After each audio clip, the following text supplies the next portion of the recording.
Bonjour et bienvenue sur No Limit Sécu, le podcast francophone hebdomadaire dédié à la cybersécurité.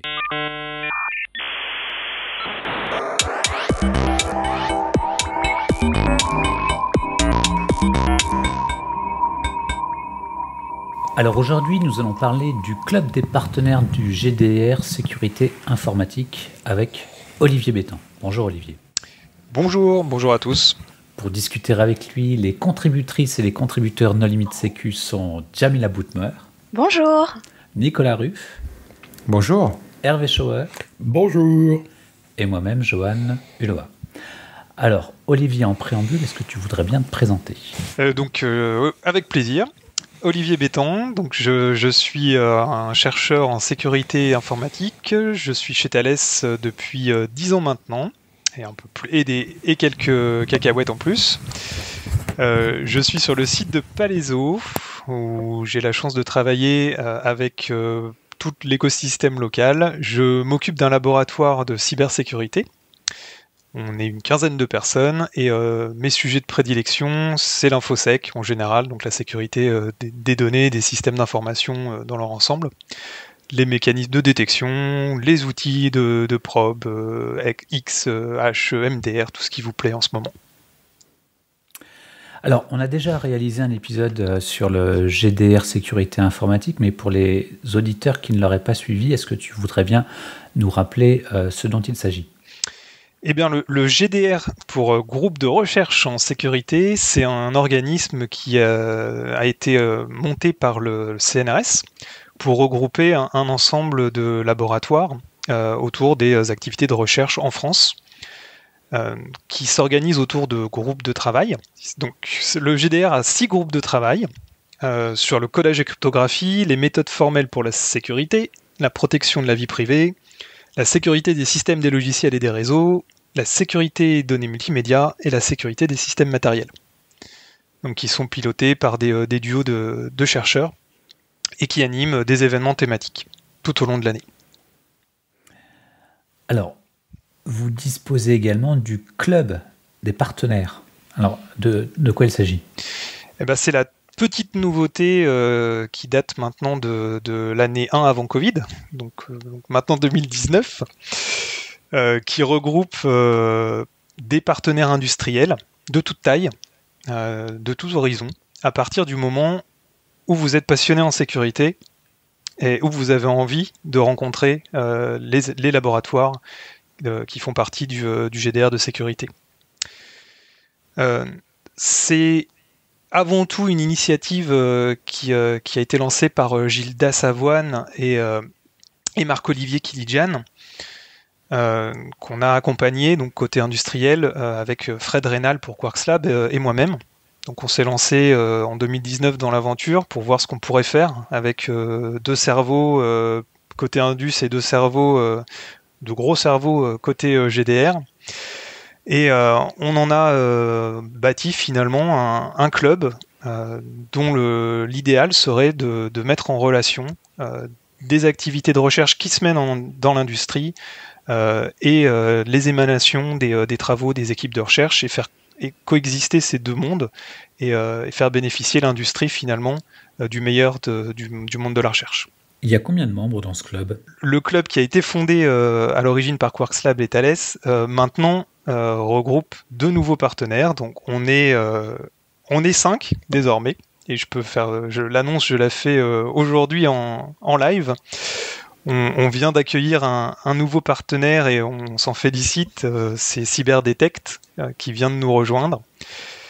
Cyberdetect qui s'est spécialisé dans l'analyse de malware, en la personne de Régis Lost, parce qu'on accueille une entreprise, mais on accueille surtout un représentant de cette entreprise. C'est à travers lui et ses contributions finalement que le club existe. Et donc Cyberdetect a grossi le club qui était également formé de comptes, donc, qui était représenté jusqu'à il n'y a pas très longtemps par son CTO qui était Hugo Venturini et qui va bientôt être remplacé. Par Orange, et une entité d'Orange qui est spécialisée également dans des activités de recherche, principalement pour les systèmes de virtualisation, Et donc c'est Sylvie Lagneps qui nous fait le plaisir de participer à nos rendez-vous mensuels. Et on a également accueilli plus récemment Bi Almeris et son entité BeWise à travers Mirko Koshina qui nous apporte finalement sa connaissance sur le domaine des assurances et du monde bancaire et les services et produits de sécurité de ces systèmes d'information et de données. Et bien sûr moi-même, donc, qui représente Thales pour ses activités de recherche en cybersécurité et ses services de MSSP, donc de services de sécurité managés, nos grands SOC et nos outils de probing. Et quelles sont les activités de ce club ? Alors, quand on rejoint le club, l'intérêt c'est qu'on a accès aux événements et aux événements organisés par le GDR Sécurité. On y a accès de manière privilégiée, c'est-à-dire qu'on peut être les premiers sollicités pour proposer des sujets, des interventions, finalement, dans ces rencontres avec les équipes de recherche et leurs doctorants. Et parmi les événements principaux, il y a les REDOC, qui sont les rencontres doctorants industriels, qui sont annualisées, et pour lequel, au cours des dernières années, nos membres ont proposé divers sujets. Tous qui ont été gérés, comme vous l'avez vu dans les épisodes précédents, par l'équipe d'encadrement du GDR, et en la personne de Pascal Lafourcade. Dans les derniers grands sujets qu'on a traités, vous pouvez retrouver le traitement de la vie privée dans les moteurs de recherche, et ça c'est forcément ses pointes qu'il a proposé. L'analyse de trafic chiffré, ça c'est un sujet qui a été proposé par Orange également, et j'y reviendrai dessus un petit peu plus tard pour voir ce qu'on a pu faire et ce que Orange a pu faire grâce au club. Des techniques d'intelligence artificielle appliquées à la cybersécurité qu'on a pu traiter avec le REDOC et Thales autour de la stéganographie et la stéganalyse. Et j'en oublie certainement plein, et je vous invite à aller voir soit l'épisode précédent, soit le site du GDR qui vous donnera les dernières infos sur les activités des REDOC et ce que vous pouvez en retirer. Le club, c'est aussi pour nous et pour nos membres, et je vous citais Orange, l'occasion de solliciter directement les patrons des groupes de travail. Sylvie en a bénéficié l'année dernière pour Orange en sollicitant le bureau du GDR pour l'aider à monter finalement et à constituer un jury de thèse pour accompagner son doctorant, l'entourer de la meilleure façon, identifier les équipes de recherche et les chercheurs qui seraient les plus à même de traiter son sujet et d'y apporter les revues et les commentaires nécessaires. Et grâce à cette expérience, elle a pu bâtir aussi une relation plus durable avec une partie des équipes de recherche qui l'ont accompagnée.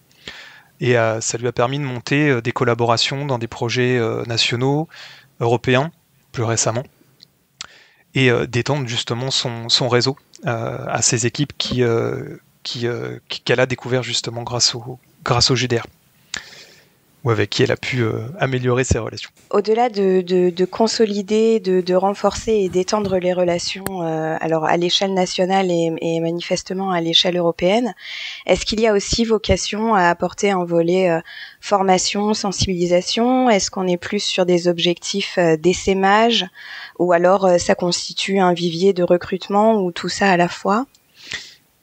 Beaucoup de choses dans ce que tu as proposé ici. Je vais commencer surtout par le vivier de recrutement, parce que c'est je pense, aussi l'intérêt de Redox, et c'est un intérêt mutuel. C'est faire découvrir le monde de l'industrie et les problématiques industrielles aux chercheurs, aux jeunes chercheurs, et pas que les jeunes chercheurs d'ailleurs, hein, on est ouvert aussi aux anciens qui sont en collaboration avec nous. C'est une façon de leur montrer finalement pourquoi l'industrie a besoin de la recherche, et à travers des témoignages, comme on va j'anticipe un petit peu, mais c'est un des objectifs d'un prochain rendez-vous, d'un prochain meeting qui va être organisé par le club. c'est de faire témoigner des chercheurs de l'industrie pour expliquer finalement leur parcours, pourquoi ils ont rejoint ce monde-là, éventuellement après des années de recherche, ou pourquoi, en étant passés par l'industrie, ils sont revenus à la recherche, comment ces passerelles existent, est-ce que c'est possible, quels avantages on peut en retirer. Donc c'est aussi ça qu'on vient chercher, nous, en tant que membres et partenaires. Et les Redox sont le meilleur exemple pour ça, parce que quand on propose un projet, on l'accompagne durant une semaine. Donc ça veut dire qu'on est présent, on vit avec alors un peu moins maintenant, mais à distance, mais on vit quand même avec les 4 ou 5 doctorants de dernière année qui sont là pour défendre et puis suer sang et larmes sur notre sujet pendant 5 jours et 4 nuits. Et souvent à la fin, alors pour les 2 cas qui nous concernent, les recrutements sont possibles, et ça s'est fait. Alors pas les 4, mais on a pu en sélectionner, on a pu découvrir un intérêt mutuel avec une partie de ces doctorants-là, et ça s'est concrétisé en une embauche en sortie de thèse. Il y a un aspect financier qu'on n'a pas vraiment abordé, parce qu'il faut bien payer les cocktails et les goodies. Comment ça marche? C'est cher? Comment l'argent circule? Alors, c'est une très bonne question, et on se l'est posé plusieurs fois pour essayer d'être le plus équitable possible dans l'accès finalement au service du GDR. Donc on a défini des gabarits que vous pourrez consulter sur le site et dans les brochures pour adhérer finalement au club. On a essayé de catégoriser en fonction de l'âge finalement des structures qui voudraient nous rejoindre, donc TPE, PME, grands groupes, start-up éventuellement, et donc d'offrir des tranches d'adhésion annualisées. Donc je vous laisserai découvrir les tarifs, on n'est pas exorbitant. Non, je peux préciser si vous voulez. C'est basé sur l'ancienneté de l'entreprise, ou c'est basé sur le chiffre d'affaires, ou c'est basé sur le nombre de personnes que tu peux envoyer à chaque réunion, ou... Non, c'est basé sur Alors, on s'est inspiré des catégories... je voudrais pas vous dire de bêtises, il faudrait que je retrouve la normalisation, mais les catégories d'entreprise en fonction de la taille qui donne finalement la classification TPE, PME, grand groupe et start-up. Le chiffre d'affaires n'entrait pas directement en ligne de compte. Dans la classification européenne, c'est une combinaison entre le nombre d'employés et soit le chiffre d'affaires, soit le haut de bilan, de manière à ce qu'une start-up qui aurait des investisseurs soit mise au bon niveau. Je dois réviser.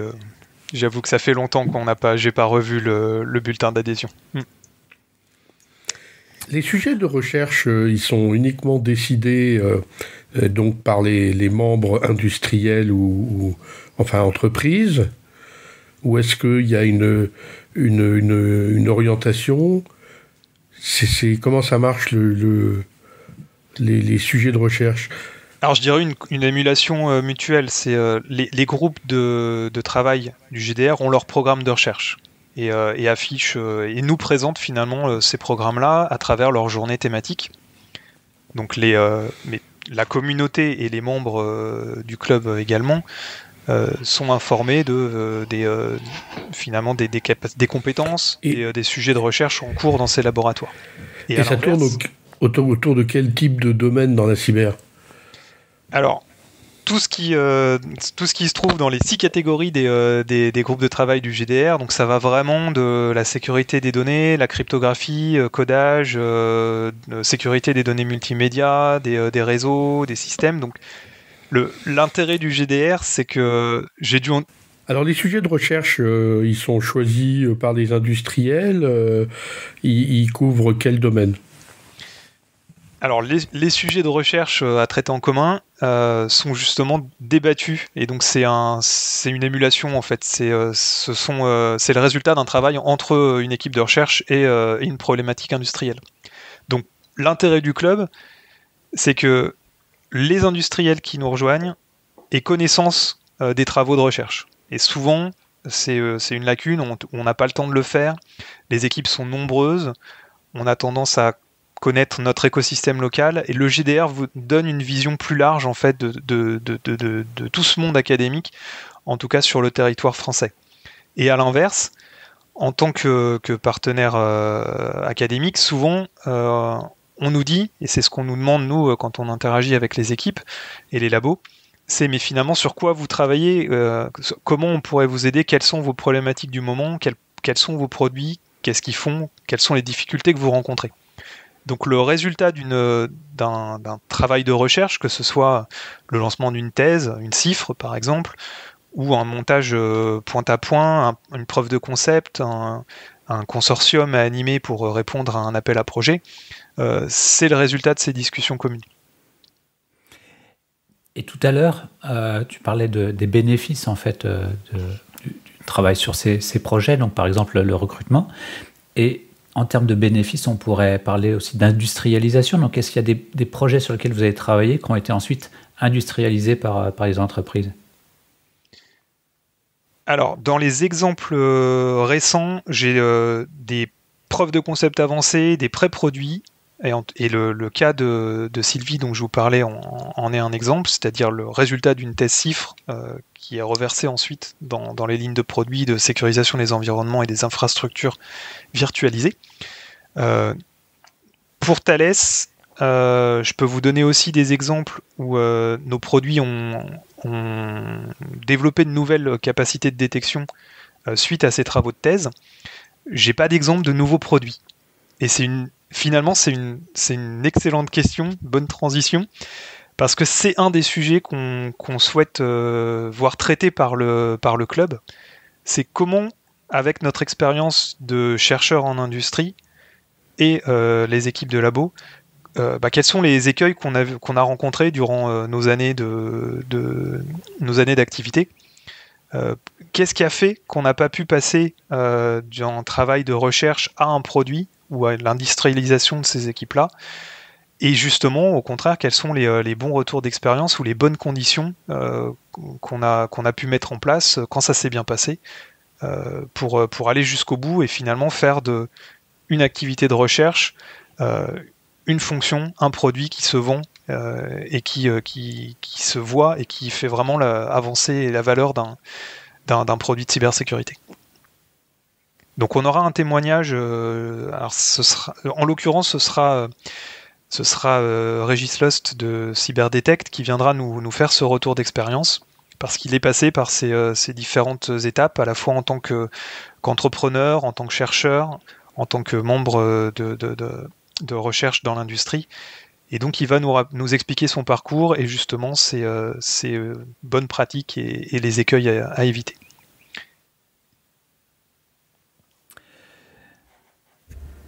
Vous allez avoir de l'activité aussi cette année. Enfin, vous allez organiser des choses. Tu veux en parler ?